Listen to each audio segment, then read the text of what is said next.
मंत्री श्री विजय कुमार सिन्हा जी। माननीय मुख्यमंत्री जी, आज बिहार विधानसभा के इस सदन में बदले हुए चेहरे और बदले हुए भाषा जो सदन में बयान कर रहे थे, उनका यही हाल रहा कि अपनी बात रख देना, किसी का सुनना नहीं और सदन छोड़ के चल देना। और इन्होंने कहा कि एक पंचवर्षीय में 3 पद मिला 3 बार। तो मैं बता दूं कि जो भी मिला,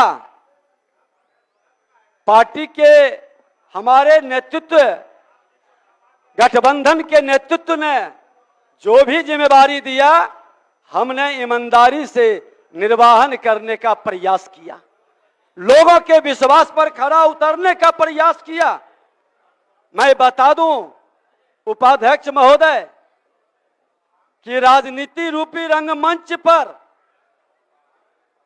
विधायिका को किस तरह से अपमानित कर करके बंधुआ मजदूर बनाने का माहौल खड़ा कर करके आज बिहार के अंदर जो संदेश दिए कि हर दल के लोग अपने अपने विधायकों को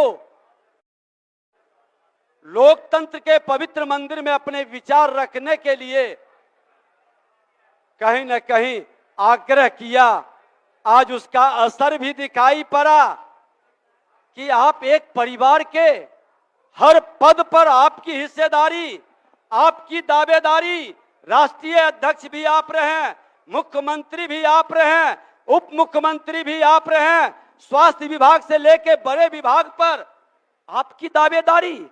और हद तो तब हो गई कि 5 विभाग अपने जिम्मे रख लिए।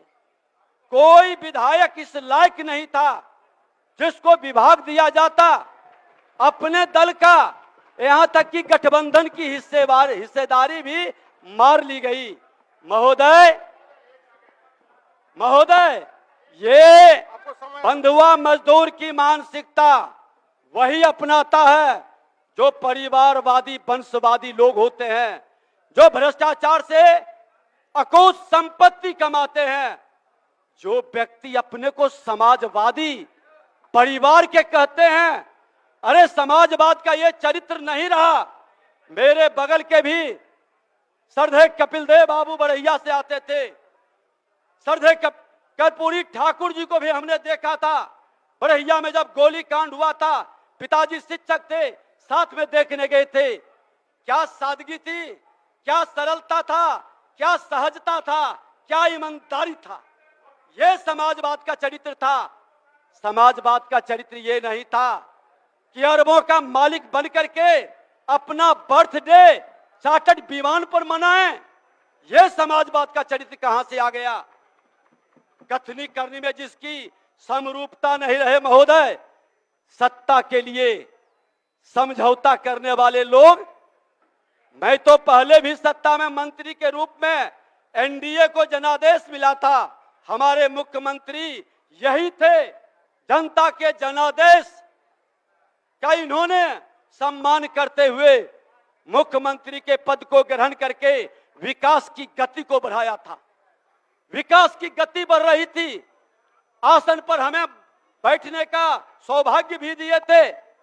और मैं बता दूं कि मैं इस आसन पर बैठ करके सत्ताधारी दल के लोगों के भी आक्रोश को झेलकर नेता प्रतिपक्ष को लोकतंत्र की मर्यादा का रक्षा करते हुए बोलने का मौका देता था, क्योंकि यह आसन कहीं न कहीं सदन का संरक्षक है।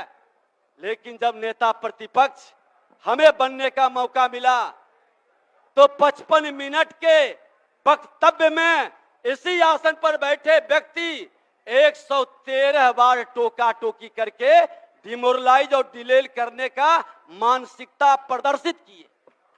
ये लोकतंत्र के संरक्षक कतई नहीं हो सकते।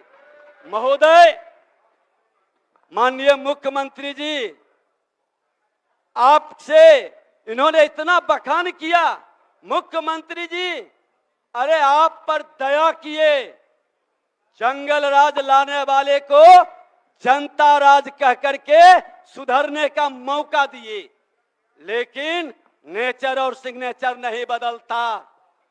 जिसकी लूट की मानसिकता हो, जो परिवारवाद वंशवाद को पोषित करता हो, विधायकों का अपमान करता हो, बंधुआ मजदूर के तरह 5-5 बार 6-6 बार माननीय प्रहलाद यादव जी जैसे लोग एक मजबूती के साथ आवे, उनको कोई सम्मान नहीं। कई लोग बैठे हैं, उसका अपमान करिए। लोकतंत्र है, रानी के पेट से राजा पैदा नहीं होगा। लोकतंत्र में गरीबों की ताकत से, गरीबों के आशीर्वाद से वो राजगद्दी प्राप्त करता है। और आज वंशवादी के कारण विवश हो करके इनकी प्रताड़ना को हमने देखा है किस तरह से जलील। और ये तो एक उदाहरण है, बैठे हैं कई विधायक, मैं अध्यक्ष था, उनके पीड़ा आती थी। कई लोग को उनमें क्षमता, उनमें महत्व ताकत रहते हुए ऐसे लोगों को महत्व नहीं दिया। उनके दर्द को हम लोगों ने सुना और हमने कहा ये लोकतंत्र का मंदिर है, मुझे बिहार को बचाना है। मुख्यमंत्री जी ने सुधरने का अवसर दिया, नहीं सुधरा। यही आसन है नेता प्रतिपक्ष के नाते हमने आग्रह किया था मुख्यमंत्री जी से कि मुख्यमंत्री जी आपने जिसको सत्ता में लाने का अवसर दिया उसका नेचर नहीं बदला।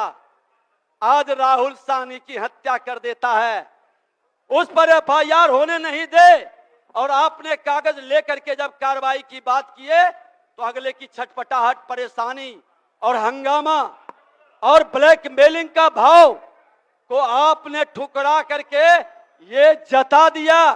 आपने बता दिया कि न मैं अपराध से समझौता करूंगा, न भ्रष्टाचारियों से समझौता करूंगा।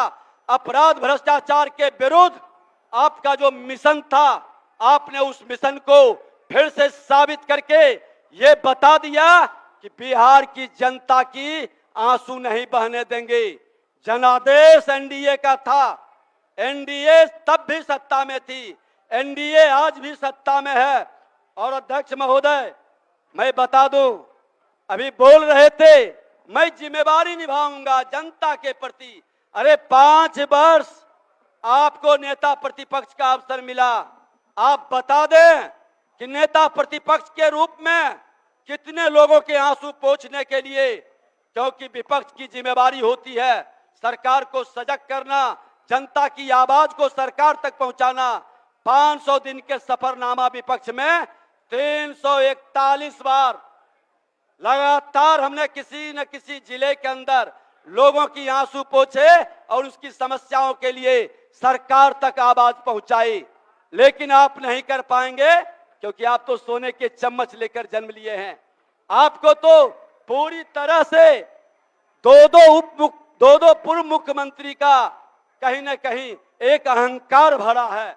माननीय उपाध्यक्ष महोदय, भ्रष्टाचार से करोड़ों संपत्ति अर्जित करने वाले लोग पर जब कार्रवाई होती है तो भ्रम फैलाते हैं माहौल को। अरे हम ईमानदारी से काम करेंगे, कोई भी आके जांच कर ले, कोई भी किसी तरह का हमसे प्रश्न पूछेगा हम जवाब देंगे, हम रोएंगे नहीं, भटकाएंगे नहीं। आज नियुक्ति के नाम पर घोटाला करने वाले, नियुक्ति के नाम पर जमीन लिखाने वाले, नियुक्ति के नाम पर प्रतिभा का हनन कर करके किस तरह से माहौल खड़ा किए, आज उस परेशानी को, उस झमेला को झेल रहे हैं। कहेंगे मैं बच्चा था, बच्चा थे तो इतनी संपत्ति आया कहां से? और जिसने आपको संपत्ति दे करके आपको बर्बाद करने की कहानी लिखा, आपने क्यों नहीं सत्य को बता देते? बिहार को बचाना है, बिहारी के गाड़ी, विकास की गाड़ी को बढ़ाना है। उपाध्यक्ष महोदय, आज हमारी सांस्कृतिक विरासत का अपमान किस तरह से किया जाता है। बार बार आस्था पर चोट किया जाता था, बार बार रामचरितमानस पर प्रश्न उठाया जाता था, बार बार सनातन के संतानों को अपमानित और कलंकित करने का खेल खेलता था। और आप सत्ता की मलाई खाने में इतने अंधभक्त हो चुके थे। मुख्यमंत्री जी बार बार रोकते थे कि किसी भी धर्म का अपमान नहीं होगा, लेकिन आप बार बार एक खास समुदाय के लोगों को अपमानित करने का हमारे आस्था के सबसे बड़े केंद्र बिंदु भगवान राम पर, रामचरितमानस पर प्रश्न उठा करके आपने सत्ता के लोलुपता को प्रदर्शित किया। क्या जिम्मेवारी आपने निभाया? महोदय, देश के प्रधानमंत्री माननीय नरेंद्र मोदी जी, देश के गृह मंत्री माननीय अमित शाह जी और राष्ट्रीय अध्यक्ष माननीय जेपी नड्डा जी ने और बिहार के मुख्यमंत्री नीतीश कुमार जी मिलकर के बिहार की दशा को, दुर्दशा को देख करके अपराध और भ्रष्टाचार जो जंगल राज वाले लोग गुंडा राज में तब्दील कर रहे थे, मैंने बार बार नेता प्रतिपक्ष के नाते आवाज उठाता था, माननीय मुख्यमंत्री जी से मिलकर बताता था, सड़क पर भी, सदन में भी, कि ये लोग त्राहिमाम मचा दिया है। और हम धन्यवाद देंगे मुख्यमंत्री जी को कि आपने संज्ञान लिया, आपने उसे बता दिया कि मैं अपराधियों से और भ्रष्टाचारियों से समझौता नहीं करेंगे। आज ऐसे लोग जब सत्ता से बाहर गए हैं तो उनकी बेचैनी झलक रही है। सत्ता में रहते हुए मौन थे, गौण थे। माननीय उपाध्यक्ष महोदय कहते हैं कि हमने किया। अब कंक्लूड। अरे बिहार के मुख्यमंत्री नीतीश कुमार जी का विजन था, भाजपा का, जदयू का, एनडीए गठबंधन का विजन था। 2005 से नियुक्ति की प्रक्रिया शुरू हुई। माननीय राज्यपाल महोदय ने भी उसको पढ़ा। आपका विजन क्या था? बहाली की प्रक्रिया। 15 साल जब मिला था शासन, तो चरवाहा विद्यालय से बाहर क्यों नहीं निकल सके? क्यों विद्यालय की स्थिति खस्ता कर दिए?